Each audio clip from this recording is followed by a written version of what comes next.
विष्णु भगवान की जय। देव उठनी एकादशी व्रत कथा। एक राजा के राज्य में सभी लोग एकादशी का व्रत रखते थे। प्रजा तथा नौकर चाकरों से लेकर पशुओं तक को एकादशी के दिन अन्न नहीं दिया जाता था। एक दिन दूसरे राज्य का एक व्यक्ति राजा के पास आकर बोला, महाराज कृपा करके मुझे नौकरी पर रख लें। तब राजा ने उसके सामने एक शर्त रखी कि ठीक है रख लेते हैं, किंतु रोज तो तुम्हें खाने को सब कुछ मिलेगा, पर एकादशी को अन्न नहीं मिलेगा। उस व्यक्ति ने उस समय हाँ कर ली, पर एकादशी के दिन जब उसे फलाहार का सामान दिया गया तो वह राजा के सामने जाकर गिड़गिड़ाने लगा, महाराज इससे मेरा पेट नहीं भरेगा, मैं भूखा मर जाऊंगा, मुझे अन्न दे दो। राजा ने उसे शर्त की बात याद दिलाई, पर वह अन्न छोड़ने को राजी नहीं हुआ।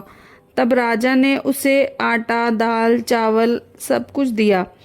वह रोज की तरह नदी पर पहुंचा और स्नान कर भोजन पकाने लगा।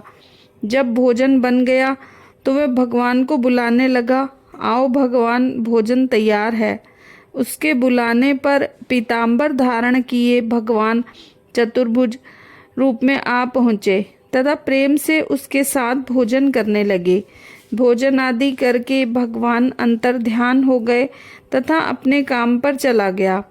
15 दिन बाद अगली एकादशी को वह राजा से कहने लगा कि महाराज मुझे दुगना सामान दीजिए। उस दिन मैं तो भूखा ही रह गया। राजा ने कारण पूछा तो उसने बताया कि हमारे साथ भगवान भी खाना खाते हैं, इसीलिए हम दोनों के लिए ये सामान पूरा नहीं होता। ये बात सुन राजा को बड़ा आश्चर्य हुआ। मैं बोला, मैं नहीं मान सकता कि भगवान तुम्हारे साथ खाते हैं।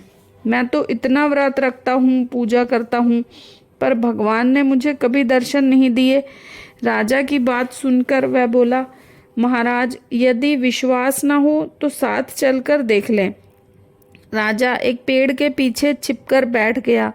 उस व्यक्ति ने भोजन बनाया तथा शाम तक भगवान को पुकारता रहा, परंतु भगवान नहीं आए। अंत में उसने कहा कि हे भगवान, यदि आप नहीं आए तो मैं नदी में कूदकर प्राण त्याग दूंगा। लेकिन भगवान नहीं आए। तब वह प्राण त्यागने के उद्देश्य से नदी की तरफ बढ़ा। प्राण त्यागने का उसका इरादा दृढ़ जानकर शीघ्र ही भगवान ने प्रकट होकर उसे रोक लिया और साथ बैठकर भोजन करने लगे। खा पीकर वे उसे अपने विमान में बिठाकर अपने धाम ले गए। ये देखकर राजा ने सोचा कि व्रत उपवास से तब तक फायदा नहीं होता जब तक मन शुद्ध न हो। इससे राजा को ज्ञान मिला। वे भी शुद्ध मन से व्रत उपवास करने लगा और अंत में स्वर्ग को प्राप्त हुआ।